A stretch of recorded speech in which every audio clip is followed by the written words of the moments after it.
Good evening, everyone. I'd like to welcome you to our burst of inspiration on the Erev Shabbos as we're looking forward, preparing, getting ready. What should be a very special Shabbos for everyone, even though we're at home. Shabbos is Shabbos. So I want to share with you a couple of insights into the Parshas Vayera, which discusses the first of the 7 plagues. And I think it would be appropriate that we dedicate tonight's learning as a refuah shlema for all those that are unwell, in particular those in our community that have COVID, those that are in hospital struggling to breathe from our community. They should all have a refuah shlema. B'soch Shah Chol Yisrael. Delighted for people to be joining us from our community and beyond. So let's make a start. We know that the plagues, we said every Pesach, Dam, Tzefardea, Kinim.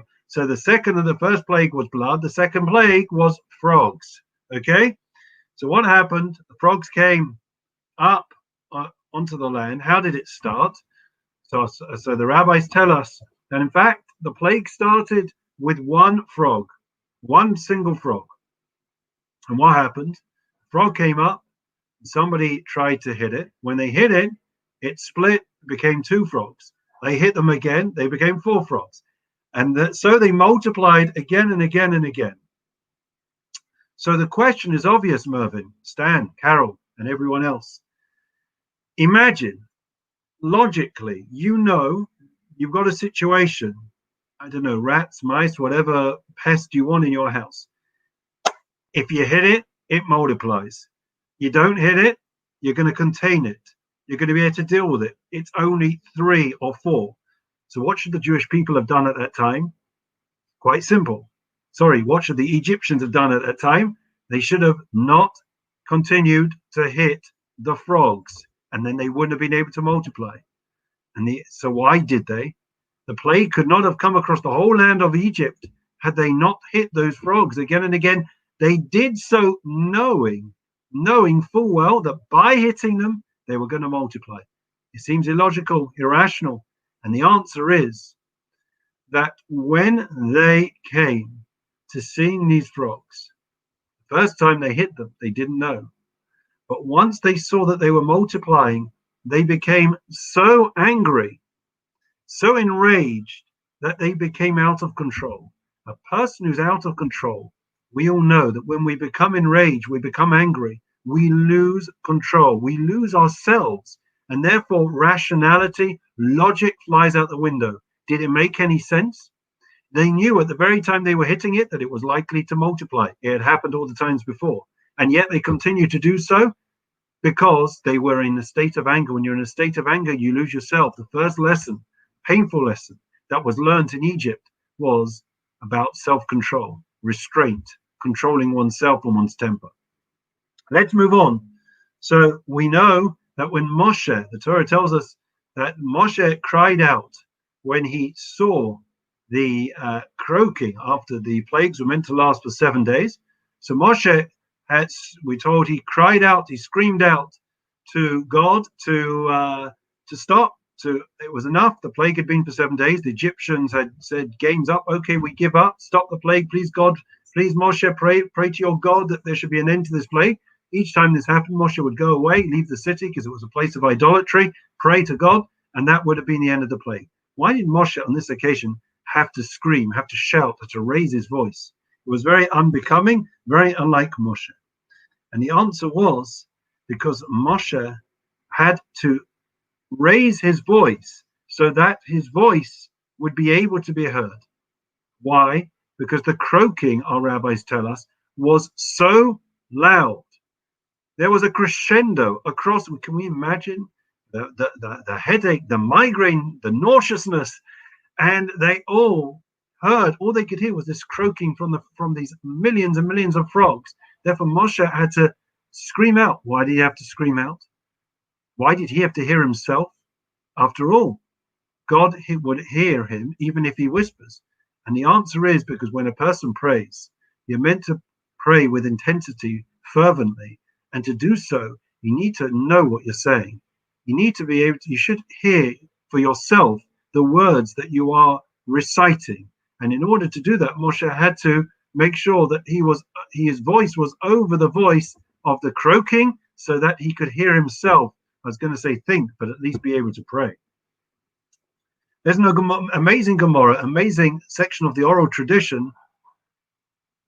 Yes, wow, Mervyn, good memory. It is your Bar Mitzvah Parsha. Mazel Tov, Mervyn, Mazel Tov, Rebbe Kiva, and yes, Mazel Tov to Emmanuel. Thank you for reminding me. I'll have to go and get him a card. Yes, my son's Bar Mitzvah Parsha. The contrast couldn't be greater last year and this year. Last year, there were over 700 people for the reception in the hall at once. We went to health and safety, and a year later, and there's not a single person that will be in the shul allowed in the building. Unbelievable what has changed in the space of a year. Thank you for reminding me, Mervyn. So we find the next point here is the Gemara Pesachim tells us that the three of the great prophets of Israel, Hananiah, Mishael, and Azariah, they learned from the frogs. What did they learn? They learned from the frogs. We know that when the frogs came up over the land, they literally covered the land, and they infested, they permeated every single place imaginable. And they even went into the fiery furnaces, into the ovens of the Egyptians. Now, why did they do such a thing? And the answer I heard was as follows, that the Egyptians at the same time were able to replicate the first few of the plagues, as we are all aware. And therefore, for it to be able to be clearly demonstrated that it was miraculous, therefore, there had to be something unique, a unique aspect to the way that this plague manifested itself, as opposed to it being regular frogs that even the magician said we can make. And the answer was, what was the unique feature? The unique feature was that these frogs demonstrated that they gave up their lives. They went into places that were completely counterintuitive. And any animal, the basic instinct of an animal or of a person is self-preservation. You wouldn't of your own accord give up your life, throw your life away, throw yourself into a fiery furnace. Everyone knows that. An animal knows that. You steer well clear of heat. And yet, to demonstrate that this was miraculous, that it was antithetical, that it was the opposite, counterintuitive of everything that we would know, to demonstrate that this was miraculous, that is precisely what they did. And in doing so, they made what's called a Kiddush Hashem, a sanctification of God's name. It became clear to all and sundry that this was a miracle. And therefore, they sanctified God's name. Hananiah, Mishael, and Azariah in the later generation, they noted and they learned from the frogs. And in fact, our sages tell us it is in what we call a kal v'chomer and a fortiori. They said to themselves, if the frogs, which are not commanded in the mitzvot, the commandments of God, and yet they sanctified God of their own volition, giving up their lives in the process, so we who are commanded to keep the mitzvot and to sanctify God's name, and if needs be, give up our lives, how much more so we should be willing to give up our lives for the commandments of God, to sanctify God's name, because we are commanded to sanctify God's name. The frogs were not. And that's precisely why they jumped into the fiery furnace and gave up their lives. Now, what was the point of all these plagues? Now, that's $1 million question. Stan, you have an answer for us.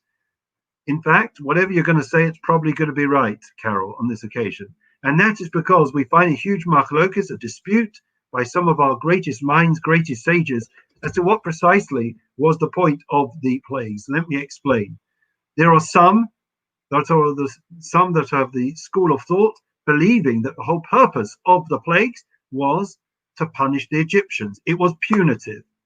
On the other hand, there are some that thought that it was to afflict the Egyptians, but not to punish them per se, but merely to coerce them to facilitate the leaving, the exodus of the Jewish people. And yet there are others of the third train of thought, school of thought, which say that the purpose of these plagues was to demonstrate God's mastery over the whole world. And it's possible that you can have more than one reason that complement each other. God's mastery over the most lowly objects, inanimate objects on the earth, all the way to human beings, which are at the top of the pyramid. Imagine the first plagues were on the water. That was the rivers, right, turning to blood. Then it went on to land with the frogs and the lice, into the dust, and then it went eventually to the foliage, to the herbivore. Then eventually it went to the animals, and eventually it went to the death of the firstborn. The whole of the universe, everything, God wanted to show him being omnipresent and having sovereignty and dominion over the whole world. That's why these plagues progressed in the way that they did. And there's many other different ways of grouping these plagues and explaining it. Decreation, recreation afterwards, because they had contaminated it, the creation, the Egyptians, and so on and so forth.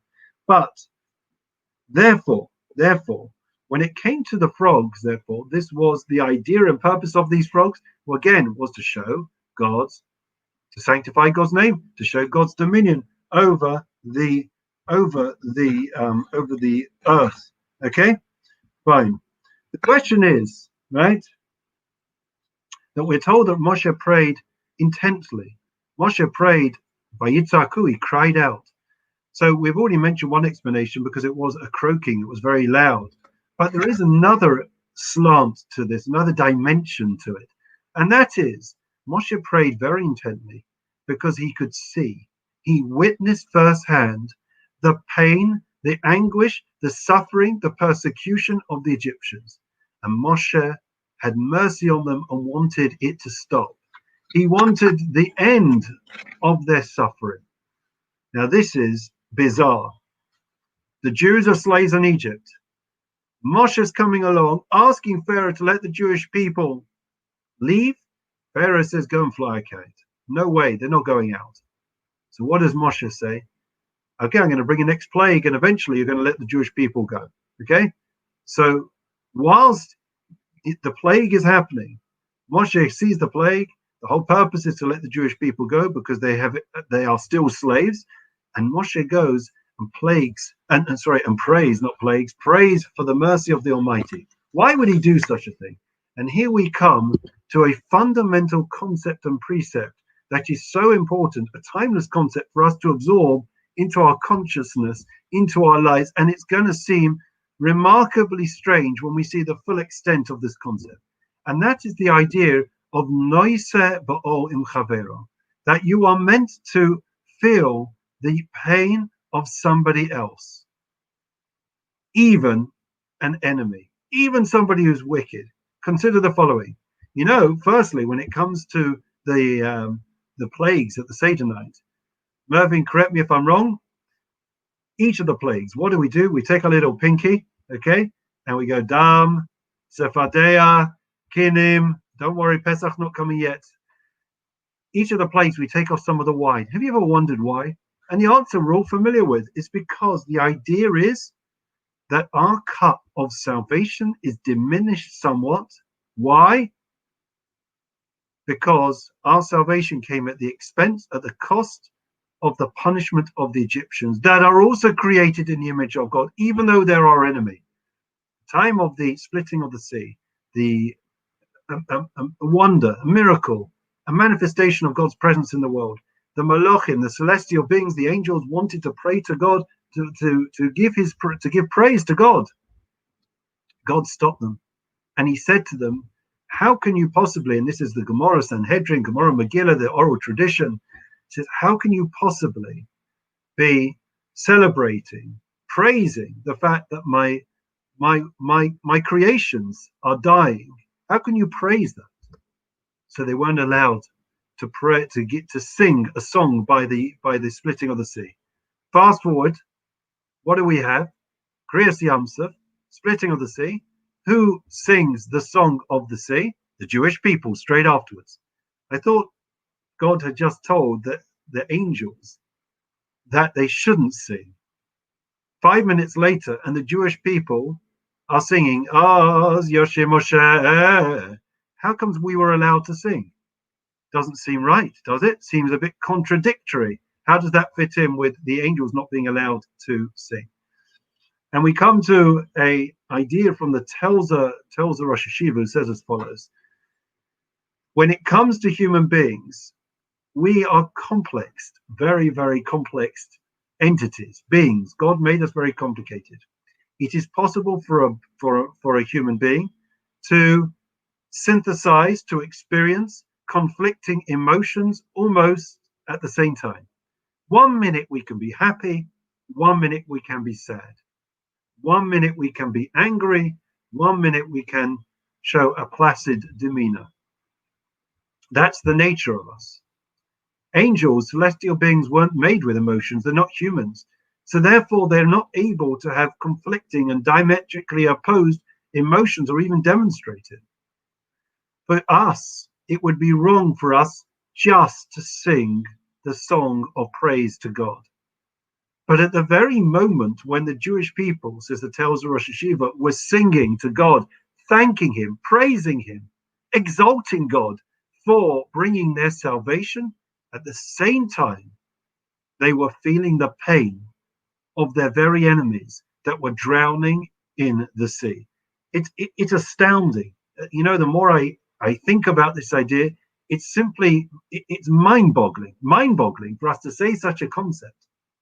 That at the very time, after 210 years of servitude, when they'd watched their enemies, the Egyptians, beating, oppressing, killing, murdering, pushing the babies into the walls of the pyramids, and yet now they are prepared, at the same time as praising God for their salvation, to feel somewhat saddened about the fact that God's creations are being destroyed. But that is the extent, friends, of the concept that we are discussing of Noise Ba'olim Chavero, that we are meant to feel the pain, the sorrow of somebody else. Let me give you a couple of examples of this. Rav Hutner. Now, Yitzchak Hutner was one of the great, very deep thinkers. His books are exceptionally deep and mystical, and you need a computer head to understand them. Anyways, you may remember in the 70s, there were a lot of hijackings. Mervyn, you remember? Stan, remember? Carol? So there were a lot of hijackings. And what happened? There was a hijacking. I think it was an Air France. I'm not talking about Entebbe. And I know, Mervyn, yes, your aunt was on the Entebbe. Yeah, we've discussed it before. Your aunt, may she rest in peace, was on the Entebbe flight. But I'm dealing with another one. There was a flight. I think it landed in Paris, and they kept it hostage, maybe in TWA or Pan Am. I can't remember. Anyways, Rav Yitzchak Hutner was one of those that was held on the plane. And eventually they released some of the passengers. And you can imagine, I think there were huge crowds, obviously, that had gathered. Well, the great Rosh Hashiva, Rav Hutner was they were praying for him, or as well as everyone else, but him in particular, that he should make it out alive. And he comes off, and the celebrations and everything else. Rav Hutner says, he made them all go quiet. He says, how can you possibly, for a moment, be in a celebratory mood, be jubilant, when there are still people, there are still passengers that are trapped on the plane? This is not a moment for joy. This is a moment when we still have to think and feel the pain of others. Of Aaron Kotler, the great Lakewood Rosh Hashiva, his wife, it is well documented, throughout the war, changed her diet. And she changed her diet. I think she went without sugar or milk. I can't remember precisely, but she decided to go without certain luxuries throughout the course of the war, because she recognized that there were others. I think it was even her sons, but certainly there were people that she knew that were at war. And how could she carry on regardless and just carry on business as usual? We can't. We shouldn't. We're in the middle of a COVID. I just heard on the radio about long COVID, right? There are thousands upon thousands of people that are struggling and suffering and debilitated by long COVID. Even when we have our injections, we have to feel the pain. We have to be thinking and concerned for other people. That's the way a Jew is. We're very broad shoulders, and we have to learn to carry the weight of so much other stuff that's going on around us. And it's interesting because it's quite demanding. Let me explain. When you have an injection, the injection for the Pfizer or Astra, whichever one you're going to have, there's a bracha that you should say. There is a discussion as to which bracha, whether you make the bracha Shechianu, thanking God for arriving at this situation, personal salvation, or you make the bracha Hatova Mativ, which is the fact that it's not just beneficial to you having the injection, but the fact is it's beneficial to everyone else. But think about this: how are you gonna feel? How are you gonna feel when they give you the Pfizer injection? Probably mild discomfort. My father had the injection, thank God, yesterday. But essentially, as he was telling me, you're overjoyed. You're going to be exuberant. You're going to feel a sense of relief, even if it's only the first injection. You're going to feel happy. But at the same time, and we have to be able to be very nuanced, be more mature. We have to be joyous, and yet we have to be saddened for those either that can't have the injection or those that are still suffering with the illness. We have to have those two emotions. And it's part of Judaism. Think about it. You go to a wedding. What do? We break a glass. Everyone shouts Mazel Tov. I remember they broke the glass. Remember Mervyn? Remember the weddings? Anyways, they break a glass, right? They break a glass at a joyous occasion because we have to be able to hold conflicting emotions and thoughts at the same time because we feel the loss, the suffering, the fact there's not peace in the world. We haven't got the temple. Other people are suffering and struggling. So even when it's an intense moment of joy and ecstasy for me, seeing this couple under the chuppah, I'm going to dampen things. Things aren't the way they should. There are still other people that are suffering. I can't live in the world as an island to myself. It's a fascinating idea. There's much more to say. We're going to move on because I want to bring in about there were two animals that were rewarded. Okay. So there were two animals that were rewarded as a result of the plagues. This is with this we'll conclude, and it's quite funny. Okay, I found it funny. Okay, two animals were rewarded. Listen to this. 2 minutes and we're done. First animal that was rewarded were the frogs. We've discussed the frogs. Okay, the frogs were rewarded. Why? Because as we already said, they sanctified God's name, doing His will, and they went into the ovens. They went above and beyond what was asked of them, sanctifying God's name, permeating everything, and showing that they're willing to give up their lives in order to carry out God's will. What was their reward? Length of days. Those frogs that survived, their lives were lengthened because some of them were willing to give up their lives. What was the other animal that was rewarded as a result of the plagues? The answer is the dogs. Lo yechratz kelev, right? Lashona, that when the plague of the firstborn, the last plague was going on, what happened? They refused to bark. Now, usually when a dog barks, it sets off other dogs. And a dog can hear a noise. I can't remember. It can be hundreds, if not thousands of meters away. It hears the slightest noise, it sets it off. And yet, in order that their noise should not overshadow the noise and cry of the firstborn, in other words, the miracle should be manifest, they did not make a sound. What was their reward? Quid pro quo, they were rewarded with the fact that they got the nevela, the treifa, if there's an animal that's shechted, and they find out that it's a treifa, it's not kosher, there's a fault, there's a blemish in the animal, or the animal dies by itself, we can't eat it. Who does it go to? The treifa goes, you throw it to the dog, you give the dog some of that meat. What was their reward? Was it just for their generation or for all generations? The answer is this is where the dog differed from the frogs. The frogs were only rewarded for that generation alone that made that personal self-sacrifice. Those frogs that were part of the miracle, were rewarded. The dogs were rewarded for all time, for eternity. They would always get the reward of getting the nevela, getting the shechted meat. Why? The answer is, says the Tolna Rebbe, because what the dogs did was even greater than what the frogs did. It was more difficult, but the frogs gave up their lives. What did the dogs do? They didn't bark. Says the Tolna Rebbe, it's harder to keep your mouth shut sometimes than it is to give up one's life. So that is the end of tonight's proceedings. An important lesson, as we know, Pharaoh's name means Pera, bad mouth.